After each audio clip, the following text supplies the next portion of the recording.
Sir ప్రస్తుతం రాజకీయంగా మనం చూసుకున్నట్లయితే ఓటింగ్ అయిపోయింది. సో మీ అభిప్రాయం ప్రకారం సెంట్రల్‌లో ఎవరొస్తారని అనుకుంటున్నారు? సెంట్రల్‌లో ఖచ్చితంగా ఎన్‌డీఏ కూటమి మోడీనే వస్తాడమ్మ. ఎందుకంటే ఎందుకు వస్తాడంటే అపోజిషను వీక్‌గా ఉంది. అపోజిషన్ సైడు ఒకటే ఆల్టర్‌నేటివ్ కనపడుతుంది అంటే రేపేమన్నా ఎన్‌డీఏకి అనుకున్న సీట్లు తగ్గితే ప్రాంతీయ పార్టీల సమ్మేళనం. ఒక కేసీఆర్, ఒక స్టాలిన్, డిఎంకే స్టాలిన్, ఒక అఖిలేష్ యాదవ్, ఒక మమతా బెనర్జీ, ఒక ఆర్జేడీ, ఈ రీజనల్ పార్టీస్ అన్నీ ఒక కూటమిగా ఏర్పడి బ్యాక్ సపోర్ట్ కాంగ్రెస్ గతంలో మొరార్జీ దేశాయికి జనతా అప్పుడు మొరార్జీ దేశాయికి బ్యాక్గ్రౌండ్ ఇచ్చి సపోర్ట్ ఇచ్చాడు రాజీవ్ గాంధీ. సో అట్లా ఏర్పడే అవకాశం ఉంది. కానీ కాంగ్రెస్ తనంతట అధికారం కానీ వచ్చే అవకాశం కానీ ఇతర పార్టీలు తనంతట అన్ని పార్టీలు కూడా వాళ్ళ ప్రాంతీయానికి పరిమితమైనవి. నేషనల్ లెవెల్లో మోడీ హవాని, మోడీ యొక్క చారిస్మాని కొట్టడానికి నాయకుడు లేడు. సో అందువల్ల బీజేపీకి అడ్వాంటేజ్. అది అవకాశం అనేది రేపు ఎన్నికలు అయినాక వచ్చే ఓట్లను సీటింగ్ను బట్టి అబ్జల్యూట్గా వాళ్ళు కోరుకున్న 370 వస్తే చేయగలిగేది ఏమీ లేదు. కాదు అనుకుంటే ఒక రేంజ్లో ప్రాంతీయ పార్టీల సమ్మేళనం ఏర్పడే అవకాశం ఉంది. ప్రాంతీయ పార్టీ సమ్మేళనం ఏర్పడి ఆ అవకాశం వస్తే మేజర్ రోలు కేసీఆర్ గారు ప్లే చేస్తారు. సార్ ఇంకొకటి ఎలక్షన్స్ జరుగుతున్న క్రమంలో ముస్లిమ్స్ బాగా దాడులు చేయడం, హింసించడం అలా జరిగింది. ఇళ్లలోకి వెళ్ళి మరి మీరు ఓట్ వేయండి కాంగ్రెస్కి అని చెప్పి తీసుకురావడం జరిగిందని చెప్పి కొన్ని వీడియోస్ మనం చూస్తున్నాం. అవును, వాళ్ళు ఏర్పాటు చేసే ఓవైసీ చేసే పనే ఎప్పుడు అదేనమ్మా. ఓవైసీ ఎప్పుడు కూడా ఎందుకంటే ఇప్పుడు 10 రోజుల ముందు ఓటింగ్ 10 రోజుల ముందు వస్తే 80 ఓట్లు ఉంటాయి ఆ రోడ్లో. ఓటింగ్ నాడు 800 ఓట్లు ఉంటాయి. అంటే సార్ అది బలవంతంగా చేయడం ఎంతవరకు కరెక్ట్? అసలు మన ఓటు అనేది మన హక్కు, మన ఇష్టం. వాళ్ళంతే ఓవైసీ అలా చేసుకునే గెలుస్తున్నాడు. అలా చేసుకునే ఓల్డ్ సిటీని తన కంట్రోల్లో పెట్టుకున్నాడు.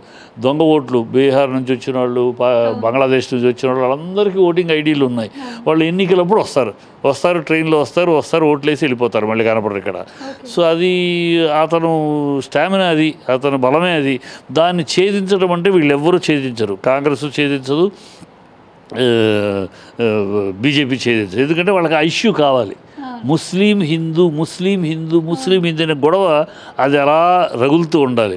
అది ఉంటే దాన్ని పెట్టుకుని వీళ్ళు అడ్వాంటేజ్ రాజకీయం చేస్తారు తప్పితే దాన్ని ఈ దొంగ ఓట్లు తీసేద్దాము చెయ్యరు. చేస్తే మళ్ళీ అయిపోయింది. అది ఉండాలి. అది ఉంటేనే అది పెట్టి ఇలా చేస్తున్నారని బీజేపీ వాళ్ళని బీజేపీని వీళ్ళు గేమ్ ఆడుతూ ఉంటారు. కాంగ్రెస్ వద్ద ఓట్ బ్యాంక్గా ప్లాన్ చేసుకునే తప్పితే ఇంకోటి కాదు. ఇంకొకటి ఇప్పుడు మోదీ గారే వినిపిస్తున్నారు, ఎక్కడ చూసినా సెంట్రల్లో ఖచ్చితంగా బీజేపీ వస్తుందని అంటున్నారు.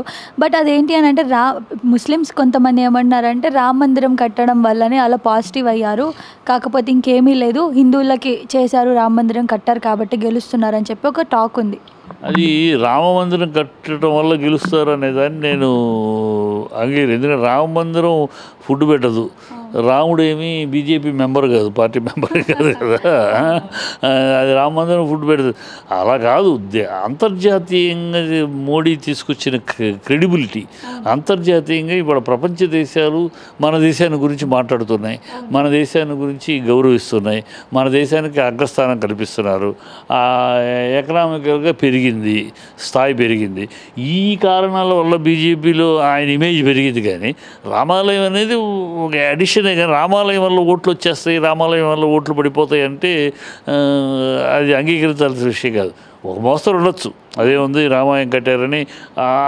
వాళ్ళెవరు ట్రెడిషనల్ ఓటర్సే, బీజేపీ ఓటర్సే. కొత్తగా రామాలయం కట్టారు కనుక ఎగబడి వచ్చే ఓటర్స్ ఎవరు ఉండరు.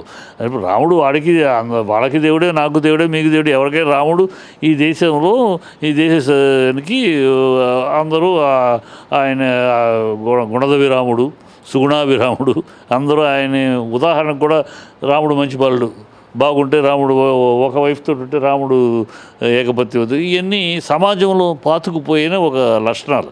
రాముడు అనగానే ఒక మంచి మహానుభావుడు, ఒక మంచి క్యారెక్టర్ ఫెలో, ఒక క్యారెక్టర్ ఉన్న మనిషి అని చెప్పి దాని మీద ఉంటుంది. అందరికీ రాముడే. రామాలయం లేని ఊరుందా? రామాలయం లేని గ్రామం ఉందా? కనుక రామాలయం వల్ల వస్తుందని అనుకుంటే తప్పు.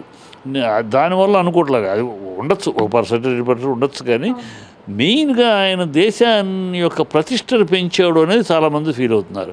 అందుకనే ఉద్యోగాలు లేవు, పట్టించుకోవట్లేదు జనాలు. కనీస వస్తువులు విపరీతంగా పెరిగిపోయినాయి, పట్టించుకోవట్లేదు జనాలు.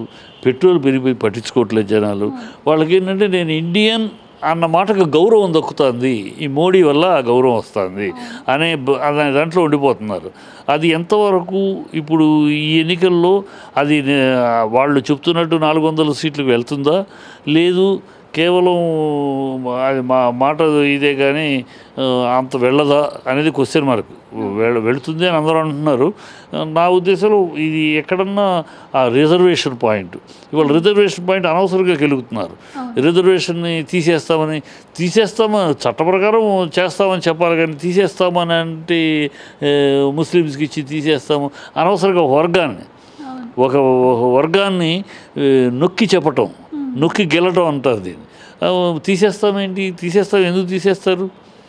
మేము రాజ్యాంగం ప్రకారం చేస్తామని అని చెప్పండి. అది వదిలేసేసి మేము తీసేస్తాం. వాళ్ళు కూడా కాంగ్రెస్ ఏమో పాకిస్తాన్కి భయపడాలి, పాకిస్తాన్ గౌరవం వాళ్ళు మాట్లాడారు, అంటే అసలు అందువల్ల వాళ్ళు కాంగ్రెస్ వాళ్ళే బీజేపీకి ఊతం ఇస్తున్నారమ్మా. అనవసరం స్టేట్మెంట్లు, సనాతన ధర్మాన్ని తిట్టడము, దేవుళ్ళని తిట్టడము, హిందూ మతాన్ని వ్యతిరేకించి మాట్లాడటము, తద్వారా ఏంటంటే హిందువులందరూ సంఘటితమవుతున్నారు. అట్లా వాళ్ళ పర్సనల్ అభిప్రాయాల ప్రకారం ఓటేయకుండా సంఘటితమై అయ్యో హిందువులకి ఏదో అయిపోతుంది. బీజేపీ మొదటి నుంచి కూడా ఏదో అయిపోతుందని ఒక కమోషన్ క్రియేట్ చేసి తద్వారా లబ్ధి పొందుతున్నారు. ఇప్పుడు కూడా అదే జరుగుతుంది. ఏదో అయిపోతుంది, ఏమవుద్ది దాన్ని. ఇప్పుడు ఎండోమెంట్స్ ఉంది, ముస్లిమ్స్ ఎండోమెంట్స్ డబ్బుని, అక్కడికి వచ్చే డబ్బును పట్టించుకోవట్లేదు. క్రిస్టియన్స్ చర్చిలకు వచ్చే డబ్బును పట్టించుకోవట్లేదు. దేవాలయాల డబ్బు పట్టించుకుంటున్నాం. కనుక ఈ తీసేయాలంటే నేను అనేది అవి తీసేయటం ఎందుకు? వీళ్ళకి ఇవ్వండి, హిందువులకి ఇవ్వలేదు కనుక తీసేస్తామేంటి? అనవసరం కదా. అది తీసేయటం ఎందుకు? ఇన్ని సంవత్సరాలుగా జరుగుతున్న ఆనవాయితీగా జరుగుతున్నదని మీరు తీసేయటం ఎందుకని? వీళ్ళకి కూడా హిందువులు కూడా ఎండోమెంట్స్ నుంచి ఫ్రీ చేస్తామని చెప్పండి. సో ఈ రివర్స్లో ఉంది అది. సో అనవసరంగా యాంటీ చేయటం, ఇవన్నీ కూడా ఎంతవరకు పనిచేస్తాయో చూడాలి. సబ్స్క్రైబ్ చేయండి. Please like, share and subscribe to top Telugu TV. Top Telugu TV.